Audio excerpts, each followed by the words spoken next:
Hi there everyone, I'm Zach Palmer with Autoblog, back for another episode of the Autoblog Garage. And right behind me here is the 2023 Mercedes-Benz EQE 350 SUV 4Matic. That was a mouthful, but let's go ahead and unpack a little bit of what that means and take a look around this electric SUV. Right up front, if you've seen a Mercedes EQ electric vehicle before, this is going to be very familiar to you. You have the super aerodynamic shape, has a coefficient of drag of 0.25. That's all for the sake of range. So what you get is this very smooth face. You have the Mercedes EQ styling. So in here you have a million little Mercedes three-pointed stars within the grille, and then a big three-pointed star, just in case you didn't know it was a Mercedes quite yet. Of course, there's the traditional three-pointed star on the hood as well. As you go around, you get these super cool lights. I really like Mercedes design here. A lot of the design that you get from the front is the light. So you have these and then the full width DRL in front there. Now, as we move along to the side, I think the design gets a little more interesting over here. We have some really great 21-inch wheels. You can go anywhere from 19 to 21 inches on this car. So these are the biggest wheels that you can get. I think they look fantastic.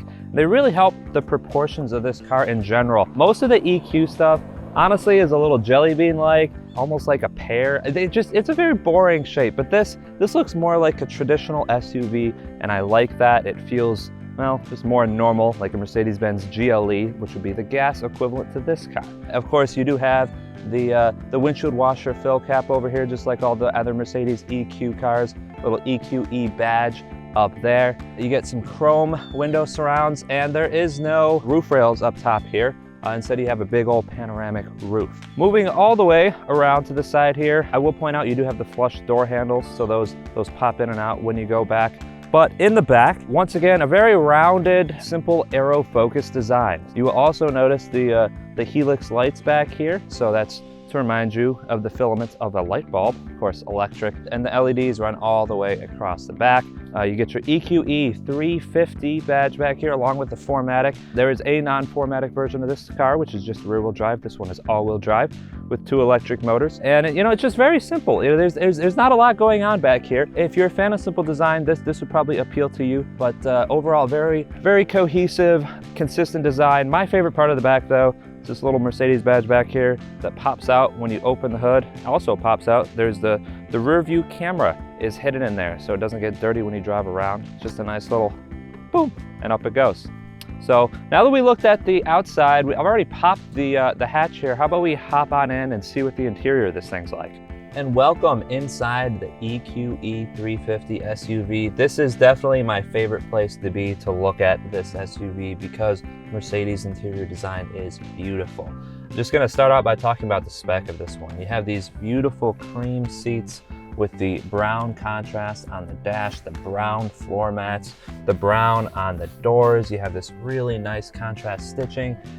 It's beautiful in here. There is no doubt about that at all. And it's all accentuated by this gorgeous dash. Now, this car does not have the hyper screen, so it does not have the full screen width all the way across the passenger side. It's just the central, and then your big digital instrument cluster here. And I like that, actually. I like that more than the hyper screen because you get this beautiful wood paneling back here. It's backed by all these Mercedes three-pointed stars.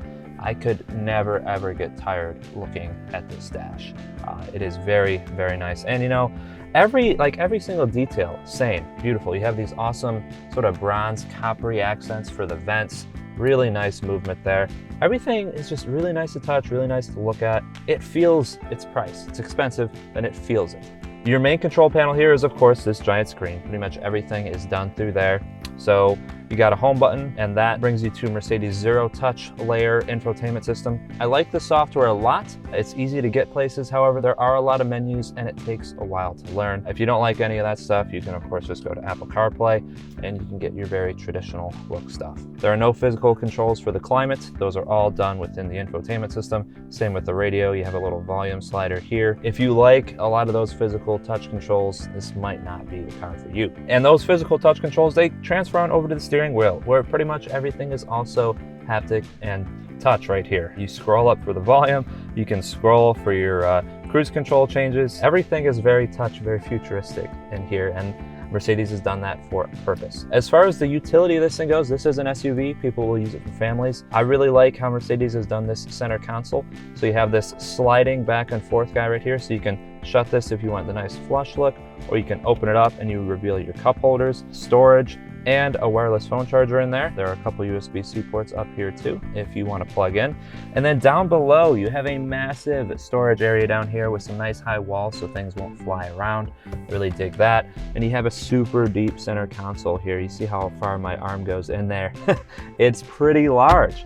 And then of course even more cup holders and storage on the sides. I really like this front seat, but we should hop into the back because this is a fairly large SUV. Let's see what we got working back there.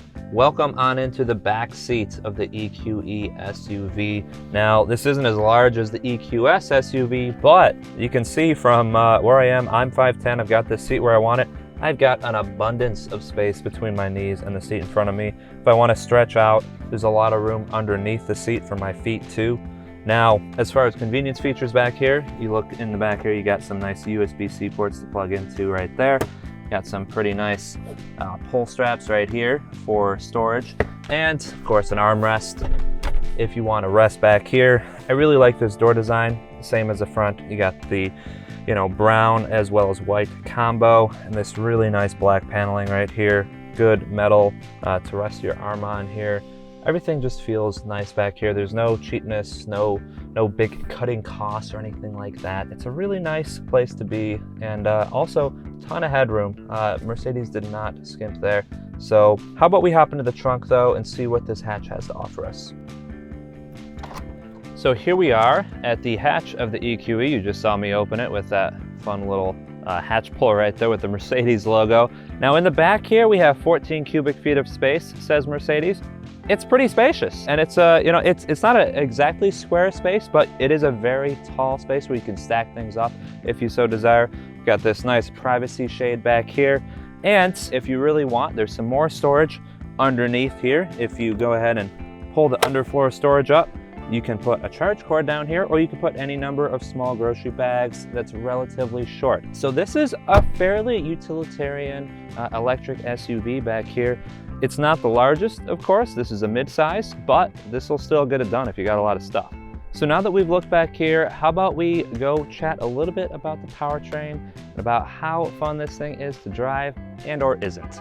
So if you guys were expecting me to pop the hood and show you guys, well, what's under here, I'm sorry, I cannot do that. Mercedes-Benz does not allow the customer to pop the hood. Now, of course, you can if you break out some tools and you really want to get under there, but it's not the easiest thing in the world to do.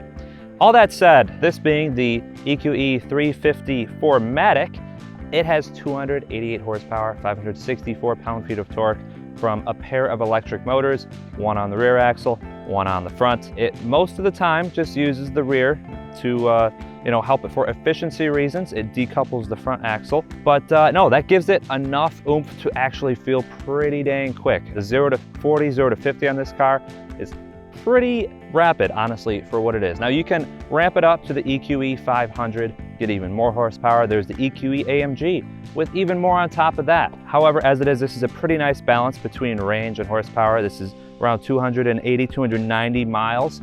And you can go even more than that though. There's the EQE 350 Plus, which is just rear-wheel drive, which gets you over the 300 mark. However, this car is just a very sedate, normal, sort of E-Class style driver. That means it's very plush and comfortable without feeling, overtly sporty. Now that said, the sportiest thing about this thing is the rear axle steering, which gives you up to 10 degrees of rear axle steering. Honestly makes this thing feel like a Honda Civic when you're driving it around. It's so small, so compact when you're turning into places. Now, and that really helps it agility-wise as far as handling. And that, ladies and gentlemen, has been the EQE 350 SUV. Hope you liked the video. Go ahead and like, share, and subscribe. Make sure you comment down below and tell us what you think about this electric Mercedes-Benz.